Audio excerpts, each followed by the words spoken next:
Welcome back, everyone. Oz here, and today I've got some r/BestOf for you all. As per usual, I'll be reading the post, giving you my opinions, and I hope you do the same down in the comments below. And without further ado, let's jump right into it. This thread is brought to us by Direct Caterpillar 77. Their tagline is "Satan is not a pogo stick." Mother-in-law, 56 female, deliberately infected my, 27 female, daughter, 1 female, with chickenpox. I'm livid. She doesn't think it's a big deal.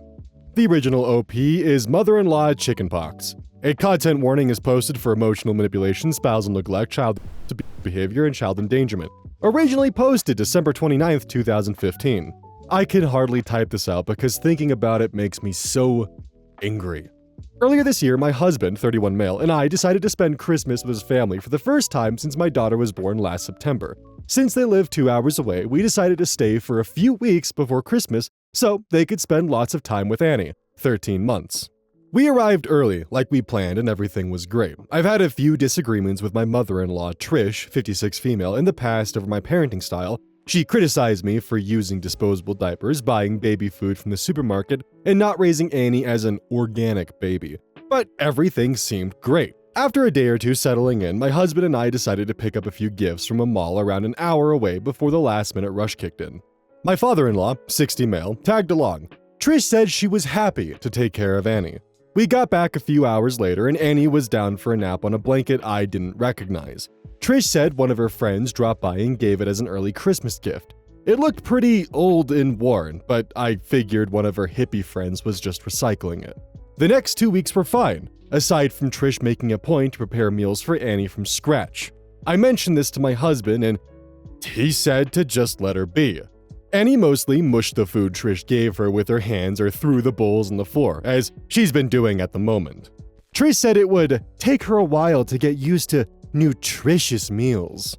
I was getting sick of her meddling, but it was only for a few weeks, so for the sake of holidays, I let it slide. The day after Christmas, Annie was really unsettled and wouldn't stop fidgeting and crying. I took her temperature and she had a fever, so I kept an eye on her for the next few days and it thankfully started to go down. This morning, she started to get a rash and blisters on her arms and legs, and I freaked out. I was packing a bag to drive to see a doctor when Trish asked where I was going. I told her Annie had a rash and I was taking her to see a doctor. She got a weird smug smile on her face and told me there was nothing to worry about. When I asked her what she was talking about, she said without even looking at Annie that what she had was just chickenpox. I asked her how she could possibly know that, and she casually admitted one of her friend's grandkids had chickenpox a few weeks ago, so she asked them to wipe a blanket over the child's arms, legs, and face and bring it to her house. At this point, I couldn't believe what I was hearing, so I asked if that blanket was the gift Annie was sleeping on. She said it was.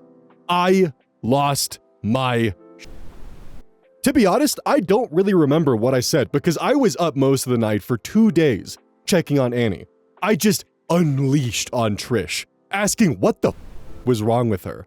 My husband and father-in-law came to try to calm things down and Trish dug in her heels and said chickenpox was the best and most natural thing for Annie to build up her immunity. I already had a vaccination schedule in place with my pediatrician and was booked in to get immunized for chickenpox at 18 months. We drove to see the doctor and he confirmed she had it.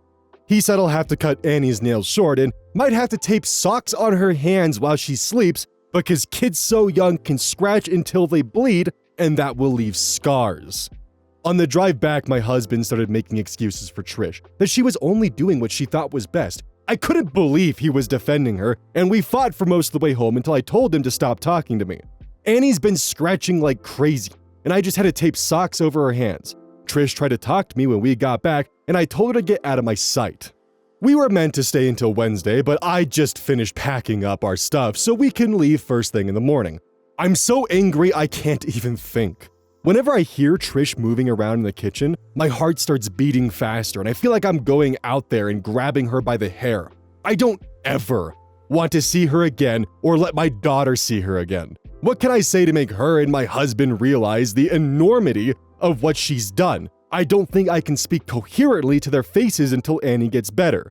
Too long didn't read. Mother-in-law deliberately infected my daughter with chickenpox. I'm so angry I feel like physically harming her. I need advice on what to say to make her realize what she's done.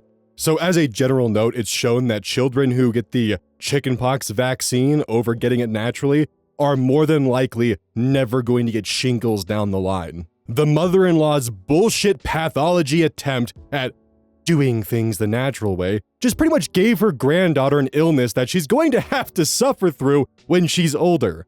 Not to mention, I'm personally mortified at the concept that an infant can scratch themselves until they bleed because they don't know better while having chickenpox. Anyways, relevant comments. When asked why her daughter wasn't vaccinated for chickenpox, she's up to date on her vaccination schedule. She was vaccinated for measles a month ago and booked in to get the chickenpox vaccine at 18 months old, as normal. Top comments from Fruit Punching. If someone did this to my kid, deliberately infecting them with a disease without discussing it with me, with the malicious intent of undermining my parenting to teach me a lesson, they'd never see my child for extended periods or unsupervised again. And from deleted, your husband better step up and act like a father and stop acting like a son. Ooh, that's fucking good. This is one of the rare instances where I'm actually in full favor of going no contact. Granted, this was nearly a decade ago. Oh my god. Update February 2nd, 2016. Thank you to everyone for your comments, inbox messages, and advice after my original post. I read all the comments and messages and they genuinely helped, especially the home remedies on how to stop the itching. I feel like that home remedy is an oatmeal bath. I'm not sure why, but I have memories of that. Since my first post was locked and deleted, I hope it's okay to briefly summarize here. Over the holidays, my mother-in-law Trish, 56 female, deliberately infected my daughter Annie, 1F, with chickenpox by wrapping her in an infected blanket while she was left alone with her for several hours. Trish didn't tell anyone what she had done until Annie came down with a horrible fever and rash. Annie was booked in for her chickenpox vaccination at 18 months, but Trish thought that what she did was 100% normal, despite the fact that it's caused Annie significant pain and distress, and now scarring, oh no, to her face and arms. When I found out what she did, I was livid and had a shouting match with her, and packed up our things to leave the very next morning. It soon came out that my husband Jack didn't think Trish had done anything wrong. On to the update. I didn't think it would be possible, but things got worse. I got up first thing the next morning and started packing our stuff into the car. Once I opened it up, I kept the keys in my pockets since I was going in and out. Usually, we use Jack's seat and leave mine in my bag. While I was packing, he sat in the kitchen with Trish and my father-in-law, 60 male, and chatted and had coffee, like nothing was wrong. Annie was mercifully still asleep, so I just gently belted her in and closed the door when Jack came out and asked if I had everything. I said we're good to go as soon as he was. He said, okay, and calmly took out his key set and centrally locked the car, locking Annie in. I asked him what the hell he was doing, and he said we wouldn't be leaving until I apologized to Trish. Ooh, buddy. I would have called the cops right there and said that my husband was locking our infant child in the car without supervision. I think I was stunned into silence because he then took the chance to rehash what he said the previous day. That Trish thought she was doing what was best, that chickenpox doesn't kill you, and that I was making a bigger deal out of this than I needed to, and making Trish feel bad. Yeah, making her feel bad. All the comments from my last post were swirling around in my head, and I told him he needs to stop being a son and start being a father. He screwed up his face and said he would always be Trish's son. And that was the point. That nobody should speak to his mother the way that I had the day before, and I needed to apologize to clear the air. I felt like I had entered some kind of weird Twilight Zone where I had accidentally married a 9-year-old instead of an adult man. So I just asked him to open the car so we could leave. He repeatedly refused, then walked back inside and said he would see me in when I was acting more reasonable. You can probably guess what happened next. I left my bag on the passenger seat, so he probably assumed my keys were in there. Nope. I waited 30 seconds, then just hopped into the car and drove away. My phone blew up with a million calls from him, Trish, and my father-in-law. Eventually, my mom and dad and my sister Jess, who I'm super close with, called as well. I briefly texted Jess about what was happening the day before, but she was stunned to get the full blow-by-blow. By the time I was on the open road, I asked her to phone Jack and tell him he could walk home for all I care. Once she heard my side of the story and not Jack's, which was apparently that I had gone crazy, frightened Trish, snatched Annie, and sped away, she calmed way down. Mom and Jess offered to start driving and meet me halfway so I could switch with one of them and wouldn't have to drive the full 12 hours by myself in one day. I was so grateful to see them, I pretty much broke down in a truck stop parking lot while I blubbered that I loved them. They all took turns driving while I had a rest. It was super reassuring to talk it over and hear that Trish and Jack are the unreasonable ones. Once we got back, I stayed at my parents' overnight, and they said I could stay as long as I needed. The next few days were fairly tense. I was up most of the night making sure Annie didn't scratch, which she did anyway, somehow. And it seemed like she just cried and cried and cried until she was exhausted. She has 5 scars on her face and a few others on her arms from scratching. I know appearances shouldn't matter, but I'm so angry. Her skin is marked for life now over some stupid bullshit. This whole thing is just something I never expected to happen. I answered one of Jack's calls only to have him start a rant that he didn't recognize this person I had become, so I hung up on him. He was due to come back for the start of the work year, which I wasn't looking forward to, but I figured we could make it work as long as Trish was 12 hours away. Then, at like 11 p.m. one night, I got a very short informal text from father-in-law via Jack's phone saying Trish had come down with shingles and was in the emergency room. And Jack, big karma, unless it's a ploy, that Jack was staying there to care for her and that he would work from their house remotely once the year started back up. Jack's been there for the past few weeks tending to Mama's every whim. I'm sure she puts on an Oscar-worthy performance of having one foot in the grave, and according to Google, it should be any day now that her painful, crusty pustulates go gently into that sweet night. A few weeks ago, I was honestly so tired and overwhelmed and in disbelief that I didn't know what to do. Now, I'm back at home with people who actually care about me. I think I'm starting to realize how lucky I am to see the weird relationship with his mommy this early on. The fact that he cares more about Trish than his own daughter speaks volumes. When he eventually comes back, I think we'll have a serious talk about our future together. Too long didn't read, mother-in-law infects my 1-year-old with chickenpox on purpose. Husband supports his mommy. He tried to force me to apologize to her by locking our daughter in the car, but I peace out with a spare set of keys. Husband has barely spoken to me in the weeks since. Mother-in-law came down with shingles, so he's staying with her to nurse her back to health. I don't think any amount of TLC can do the same for our relationship now that I've seen the real him. Whew. Top comments. Tina Pesto. He locked your daughter in the car. Holy shit. And assumed you wouldn't be able to get her out. I mean, that was why he locked her in. To threaten you. Holy. Good on you for dipping out of there after that. Whatever happens with your marriage moving forward, you seem to have your parenting priorities straight. Good luck, and I hope Annie feels better soon. Bugs doing things. Yeah, this. He locked a sick baby in the car. Kudos to OP for handling that with a cool head, because I would have lost my Demonix. That is terrifying behavior out of him. That poor baby is going to grow up with that as a father. You only get shingles if you had chickenpox. The new vaccine prevents it. Rather ironic. I'd get divorce papers served before Mummy Dearest decides your daughter should become a breatharian or join Scientology. It's a shame this thread's inconclusive, because that's where it ended almost a decade ago. This child is actually probably entering 5th grade. Honestly, she should have hit her husband with the fact that her mother just scarred their daughter for the rest of her life. And his response is that he feels more bad for his mother because her fifis were hurt over the fact that his daughter will have scars for the rest of her life because grandma is a idiot. And that's not even getting started on the fact that the goddamn father locked the child in the car as a way to persuade the mother to go and curtail and bow down to her mother-in-law and apologize. Thank God she had a spare key. And I do hope that if she didn't, she would have called the cops. I really do. Because that kind of behavior is despicable. Using your infant child as a bargaining chip and locking them in a car during the winter. At least it wasn't the summer, but still, in the winter. With no heat running, with nothing like that, just in the car, alone. Until she apologized. Direct Caterpillar 77 is the compiler of this post. Satan is not a pogo stick, is his tagline. Am I the asshole for putting a hidden camera in my office?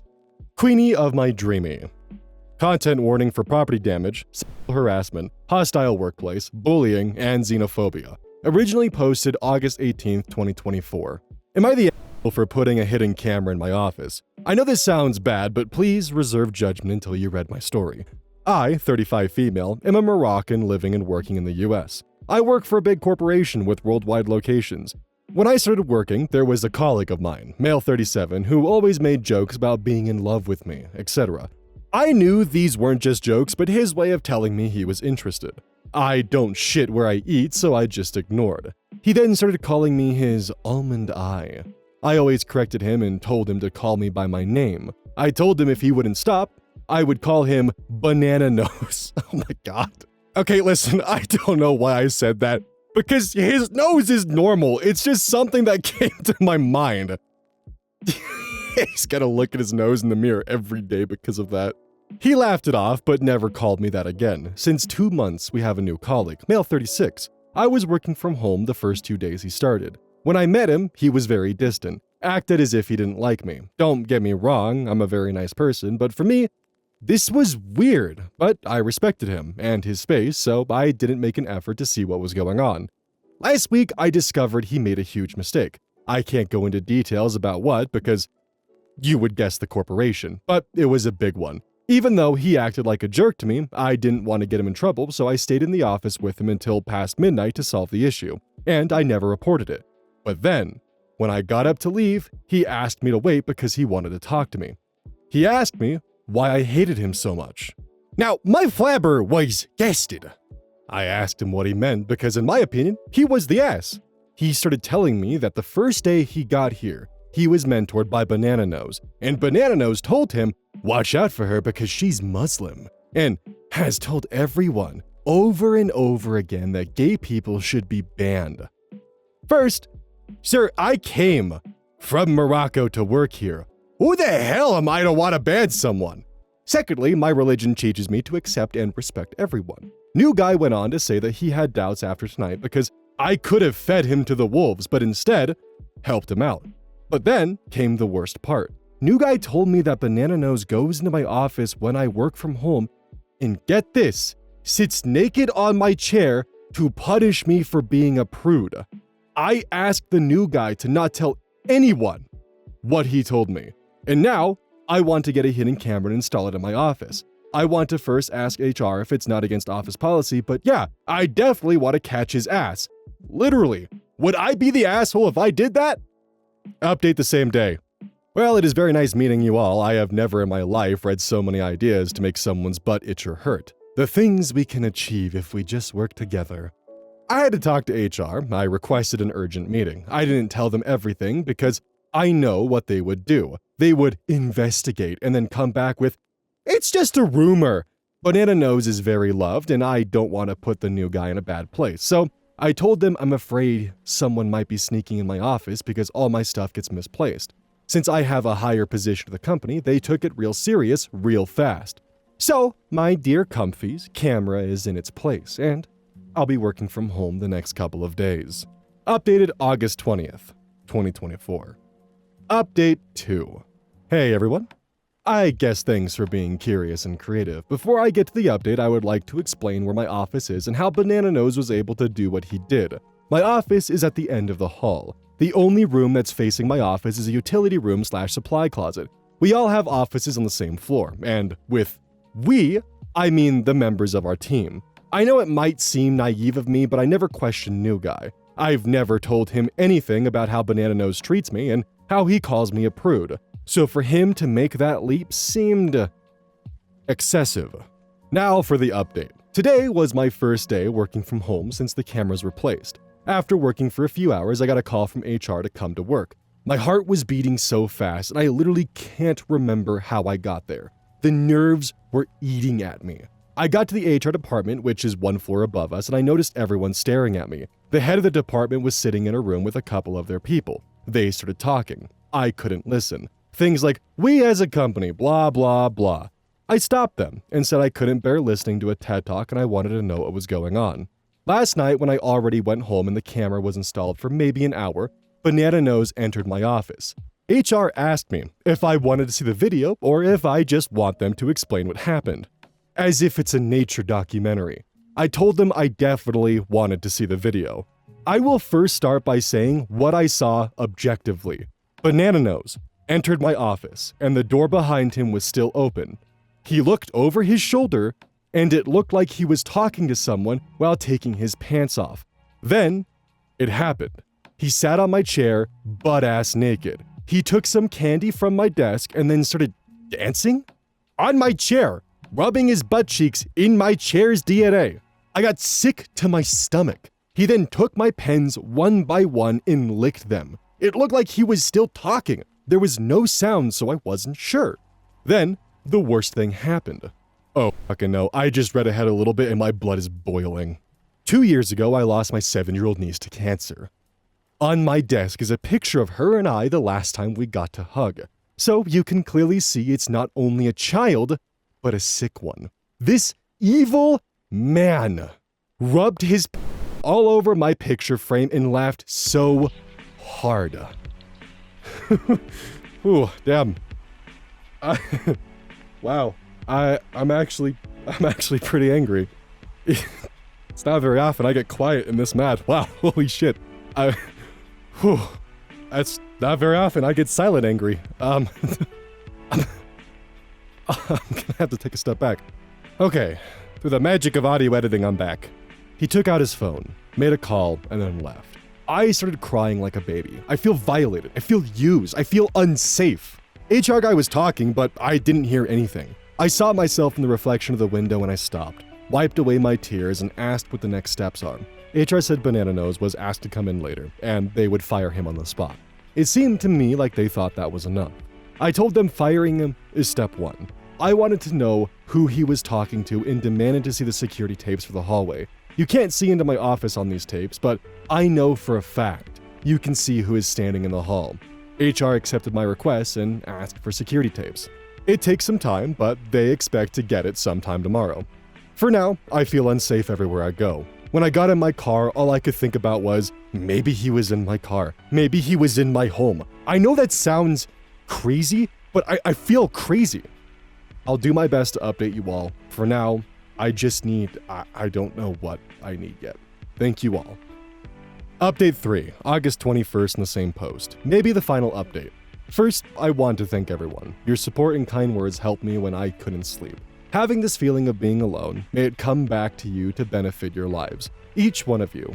I don't know where to start. Forgive my brain giving up on me. It's been a lot. I viewed the tapes and what I saw was, I don't know. It was clear he was talking to someone. I too thought it could be New Guy, but it wasn't. New Guy was seen on tape at the beginning of the hall turning his back and leaving. Banana Nose was giving a show in my office for 4 of my coworkers. 1 male, 2 female, 2 of them I trained. All 3 of them I helped when they made many mistakes. They stood by the door while he danced and filmed him. One of the females started to fist pump. It was disgusting. Before going to HR to view the tape, I did my research. I read in my contract that when there is a conflict of serious nature that can't be solved, that it needs to be taken to the board for review and judgment. I knew that if I asked them all to be fired, that it wouldn't be a problem, because like I said, many mistakes. So I came up with a different idea. I asked for a compensation from the firm and all parties involved of $1 million per person. I know, ridiculous. Ridiculous enough to get me in front of the board. To get them in front of the board. And I can't wait to show these tapes in front of 11 rich old men and 1 female, who all have a lot of influence in our field of business. But most of all, I can't wait to look them in the eye and ask them why. I know their answer wouldn't change anything, but it would give away who they truly are. Banana Nose isn't fired yet. When I got home after our meeting, HR guy told me they would wait until they have the full story so nothing was unanswered. What? After today, I asked them not to fire him because the board meeting would be useless, and if he quits, he'll lose all his benefits. So this way, he has little choice but to show up to the meeting where I will do my dance. I don't know if I'll stay at this company even though I love to work here because I can't believe that there is any way it would be possible for New Guy to know this info and all my other colleagues not.